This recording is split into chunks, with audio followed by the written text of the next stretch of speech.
Hey guys, it's JW, and just got here in my automobile at the elementary school again. And as I mentioned yesterday, I have, I don't know, about 15 minutes to do what I want now that I don't have to be directing traffic out there any longer. Things are moving smoothly today, as they have been the past week or so, and I'm grateful for that. And it's a beautiful fall day here in New England. It's about a perfect fall day, basically. Maybe a shade too windy, but wow, is it pretty. The sun is just, that solar sun is so strong, it's blinding. It's we used to call it days like today back when I was a young kid. We used to call it, in fact, even when I was an adult, up until, I don't hear the term used too much any longer. We used to call it Indian summer, which, by the way, is a compliment. I mean, you're titling something Indian summer that's beautiful, and everyone loves a beautiful fall, autumn day. So, the reason I brought it up is I said that to someone the other day, that I said this is a perfect Indian summer day, and they were in my age group. And they looked horrified, like, how dare you mention the word Indian? I'm thinking, what the heck has happened? What has happened to my world? I mean, that's total nonsense. Indian summer, I don't think, I could be wrong, I don't think the Native Americans would be upset about referring to the beautiful fall weather that we have up here in New England. I don't think they would be upset at all. In fact, I would guess they would be, consider it a compliment. So, anyway, there's one other thing I can I can spiel about. But yeah, so the kids again today were really excited, because it's, like I say, it's one of these days that you only get a couple of these type days a year where it's like perfect, and the leaves are just starting to turn. And I live in Massachusetts. It's called the Seacoast area of Massachusetts, and I'm right on the border of New Hampshire. Literally, from my house is less than a quarter of a mile the New Hampshire line. So I do pretty much everything in New Hampshire. I do all my shopping there, and my groceries and things like that. So I feel bad for the local businesses in Massachusetts, but in New Hampshire there's no sales tax on stuff, so it's very easy to make the decision when you're only a quarter of a mile from the border. I mean, I can be at a mall in New Hampshire, I don't go to malls, the large malls, but the little strip mall, that has the supermarkets and things of that nature, the grocery stores. I can be there in 10 minutes or less, So, it just makes sense. Why pay a sales tax? Especially here in Massachusetts. It's a very, very liberal state, and they spend money on, at least in my opinion, on nonsense stuff. So, I don't feel the least bit guilty about crossing the border and purchasing whatever I need. Especially if it's an expensive item. If I were going to buy, I don't know, a computer or something, for a couple of grand, I would, I'd save myself what? I think Massachusetts now is 6.25%, I believe. So, a $2,000 computer is, it's a fairly good savings. It's like $100 or something, $120. So yeah, I mean, why not? Why should I pay? So I should pay $120 extra for a computer that, just so the state can get more money to squander, and they do squander it. I was reading an article the other day where, and I had heard about this before, they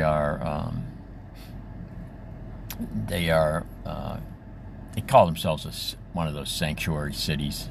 All the big liberal cities and towns in Massachusetts refer to themselves as sanctuary cities, and I believe the state of Massachusetts refers to itself as a sanctuary state.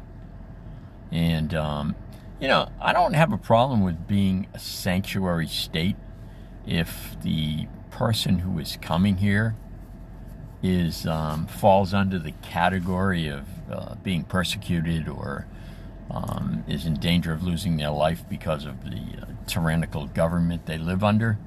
I mean, that's why the law was written, I believe, to protect people who are really in danger. But in this case, we're talking, they're housing illegals in the state of Massachusetts. I want to say in Boston alone, they're housing like 10,000 illegals and paying their hotels, paying for a hotel, food.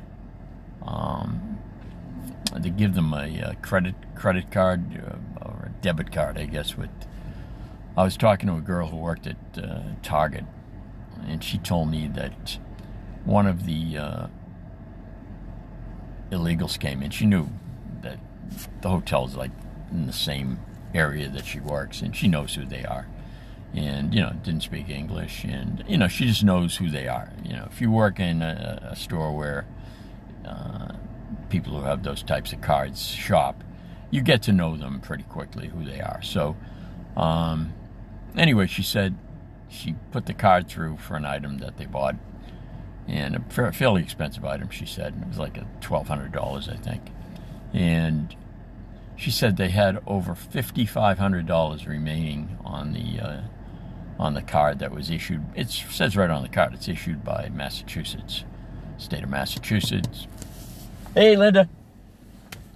And so, it's just, it really is, it gets infuriating. I know a lot of people who are really struggling and having a difficult time keeping up with their bills. And when you hear stories like that, they're getting put up in hotels, they get, meals, they get room service if they choose, or any kind of meals they choose during the day and evening, plus they get a credit card or a debit card with thousands of dollars on it. So, I mean, if you have your shelter and you're getting all your food, what else do you really need? I mean, you need $5,000 a month for clothes? I don't know. So anyway, I think there's definitely abuse in the system, and if you're illegal, I'm sorry. You come here the right way. I love immigrants. I welcome immigrants with open arms if they come here correctly, passing the tests and jumping through all the hoops. I know there are a lot of hoops to jump through, but most people I know who live here, either they or their parents or grandparents or even great-grandparents jumped through a lot of hoops to get here and did it the right way. And, it's just more opportunity to divide our country, in my opinion. You're going to get the people who do it correctly. They're angry. I was watching a YouTube video the other day, and there was this Latino woman who was selling her food truck, and she, I guess she worked her butt off to save up and buy this food truck, and I think she said she had been in business like 13 years or something. And she was finally going to sell it. It's hard work. You get up at 3 in the morning. You have to, she was serving breakfast and lunch, I think. But it's a long day. By the time you get finish lunch, it's, she probably gets to start cooking the breakfast stuff. I think she said she got up at 3, so she probably starts the job at 4. By the time lunch is through, it's probably 2 o'clock. Then she's got to clean up, and she's seemed like a very conscientious person, and you got to skull down all the equipment and make sure it's sanitary. And by the time she'd probably get home, she'd probably been up 12, 13 hours already. So, I can imagine, the angst she felt when she put her business up for sale, which she chose to do. And the only respondent she had was an illegal, someone who told them that she asked him, where do you live? And he said, we live down in the hotel down the street here. And she said, well, are you getting some sort of loan or something? He goes, oh, no. The government guarantees payment on this. Now, I don't know if they gave him the money or if they gave him the loan or what, but he was given a benefit that you and I wouldn't have gotten as legal citizens. And so she was distraught. She said, I worked my whole life. I sweat my fingers to the bone. And she said, I see how people come. She said that she's been a citizen for like 25 years or something. She said, I came the right way. And I noticed Latinos and other immigrants as well are very proud to tell you they came here legally and did the right thing. And she also said she brought her mom and dad over too, when they qualified. And so, she was like distraught because here she built this business up, and she said, am I going to sell it to him? Yeah, she said, because she's the only, I need the money, I need to sell the business. But I'm distraught that an American citizen couldn't have afforded to buy it. And I saw her point. And anyway, I felt bad for her. And it just, we seem to be going in another direction from, again, I'm an old guy, and I probably say things that might offend some of you younger people. It's not meant to be offensive. It's just, I've seen hard, and I'm sure you have too. We've all seen people who work really, really hard. They don't get anything from anybody, and they work their fingers to the bone. They work 2, 3, 4 jobs sometimes, and whatever it takes to support them and their family. And then you see people just coming here illegally and getting all those benefits that we could never get as a citizen. And who pays for it? The government is not some corporation that has their own money. They're a corporation, but they have our money, and so we're paying for it in the end. So anyway, that's how I feel about that. And but getting back, I shouldn't have ran off on that tangent, but I don't even know how I did. But it's such a beautiful day up here. I should be in a better mood. I am in a good mood. It's just I'm saddened when that woman really that video really stuck with me. And I watched it a couple of days ago, and it really stuck with me because I could see not anger, it wasn't anger in her eyes, it was hurt. She felt betrayed that she had to work that hard and she openly said, I would never have accepted anything from the government. I wanted to do it that way. But she said it's not right what's going on here. And Latinos in general, I was watching another video where they were asking them who they were voting for, and they're anti-Democratic Party. Because if you think about it, Latinos in general are hardworking people. They're family people. They're religious people. And I can understand why the trend is switching. And the Democratic Party depends on minorities to win elections. And I think this election they may be surprised. I know Harris walls are losing black men by large numbers. Trump is getting black male voters by large numbers, and even black women voters, he's getting a higher percentage of them than any other Republican had ever gotten in an election.